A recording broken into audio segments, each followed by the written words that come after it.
Hello again to each of y'all. You have made it to week 4. You are hanging in there. Semesters aren't really that long, 14, 15 weeks, depending on the class.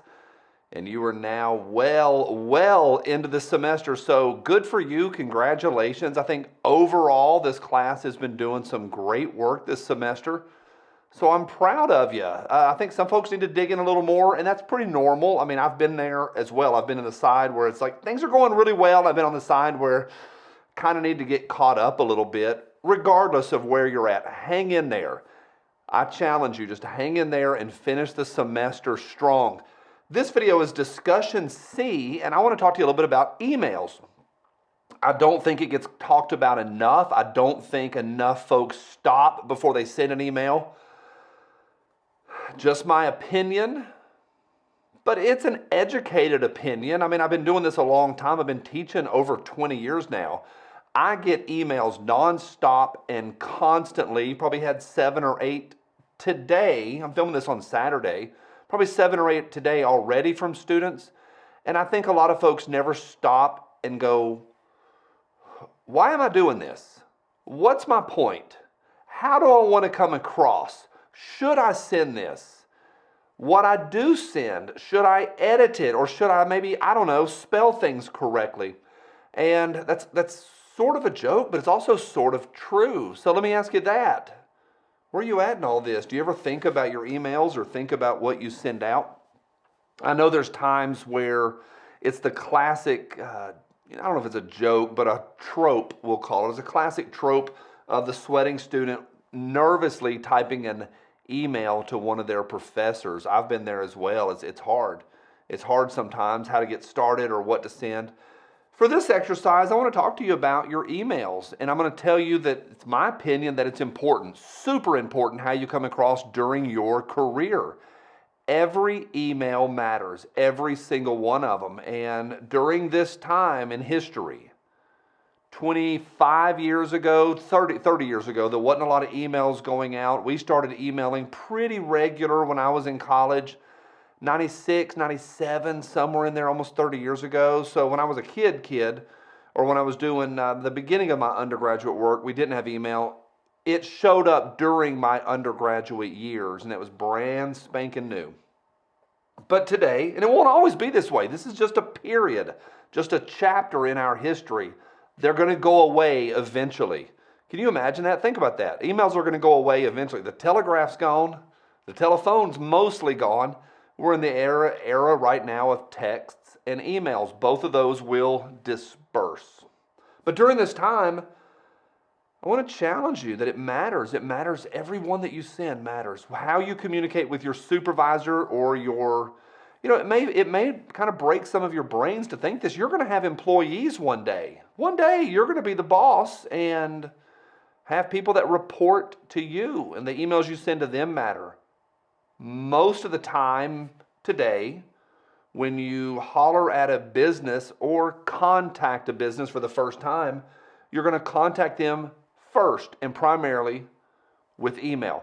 Y'all know this. It's important. How you communicate with me is important. How you communicate with each other is important. Your boss, your family, whether it's for fun or for making money, it matters. Let me give you now several keys. And I also have questions for you for discussing this week as we work through discussion C. Number 1, check your username.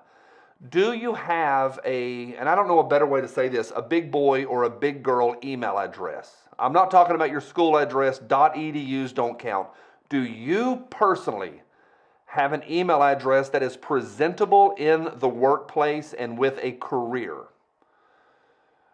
Big Party Boy 69 is not acceptable in the business world or in your, it's not. It's just not. Platinum Pitbull 420, dude. Nope, not happening.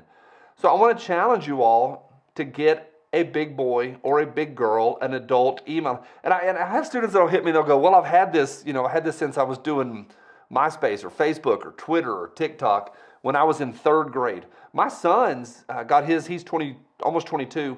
His email address has the number 14 in it, and he got it when he turned 14, and that's his main email. That's normal. That is totally normal. But I think eventually he's going to want an address that that matters, that's appropriate, it's the right word.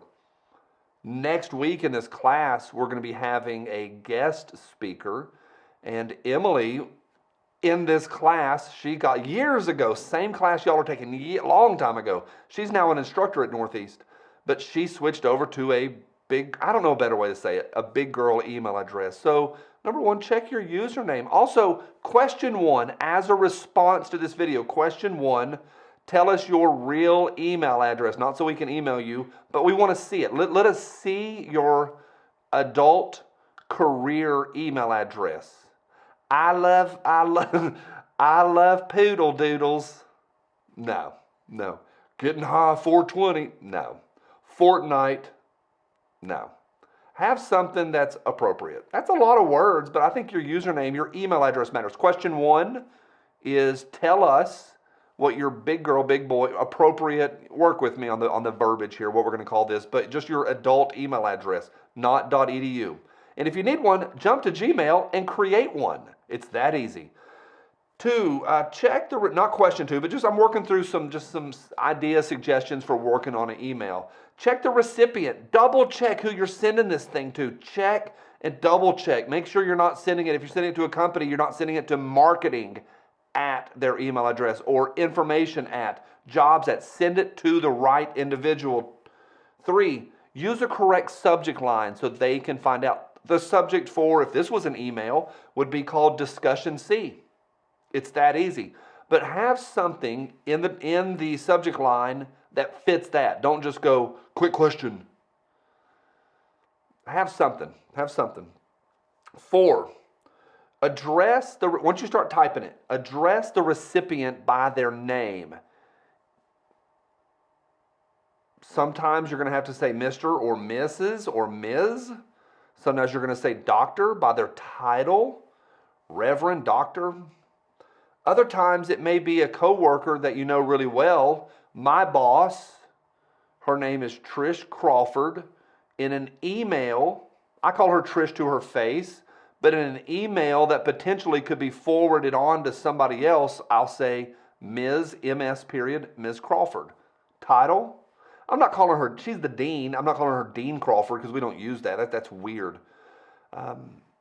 I think it's interesting seeing what students call me. And it's not the end of the world, but I think it's interesting. So title, double check their name. Introduce yourself. Hi, this is Kaylee from your business and professional class.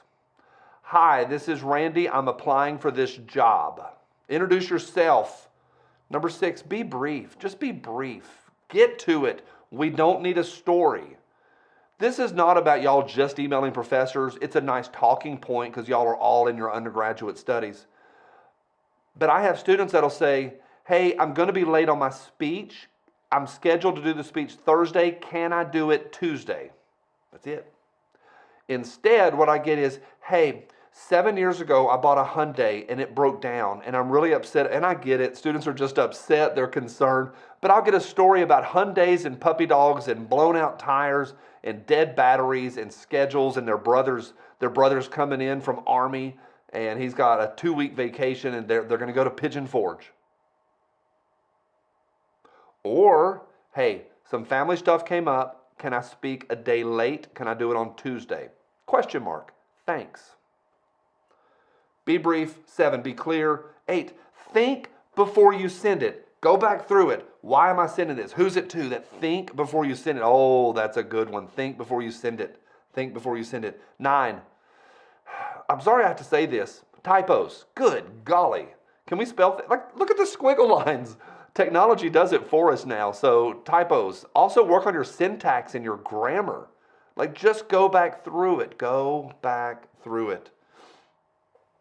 Number 10, have a closing. Thank you. Thank you is one of the best things you can say in an email. Thanks. Thank you. Appreciate your time.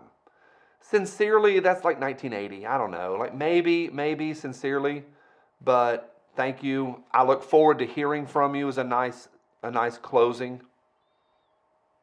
I think it matters. I think it really does matter. And then once you send it, check for a response. Don't let days and days go by. They may ask a follow-up question, but these are basic skills for emailing. We shouldn't have to be taught, because all of us have sent thousands of emails at this point. We shouldn't have to be doing this, yet here we are. If you all were to see the emails that come into me on a daily basis, you would crawl underneath that table into a fetal position and cry. You wouldn't believe it. Like, you would not believe that college students send the garbage, the hot garbage that comes into me. All lowercase, just the letter I. And I'm not some taskmaster. I just think it's nice to, I don't know, mind-blowing, use a complete sentence. Question 1 was your email address. Question 2, type an email out. It's not going to be actually an email format, but just put it in your response to, period, and type an email. Type an email to me or to somebody else, but just ask a question. Like, just have an opening, be clear, be concise, have a closing, have your name. Let's just see it. I am literally making this up on the spot. How about that example I used? Ask me in your response, question 2, ask me if you can, instead of going on Thursday, go on Tuesday. Who are you? What is it? What do you need? Maybe a little bit of why, without telling me that you're going to Sevierville with your brother who's home from Army. But just type out a quick email. Question 2, type out a quick email.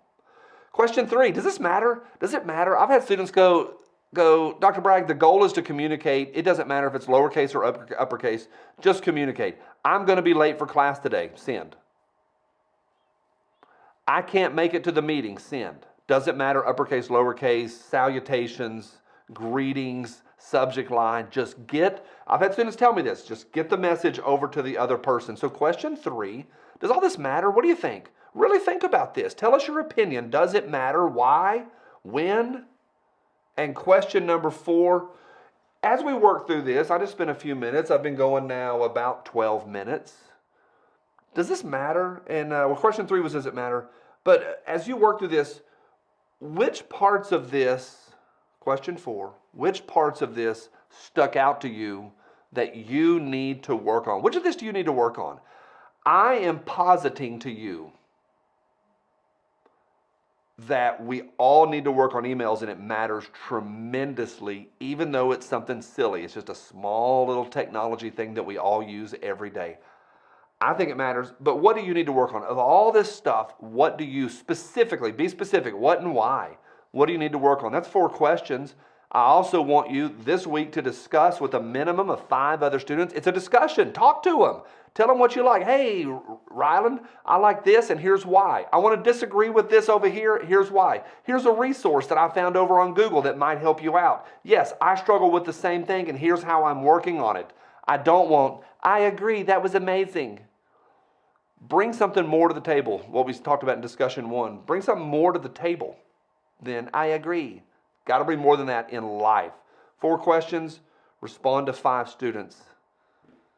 And be mindful of your emails this week. And this concludes Discussion C.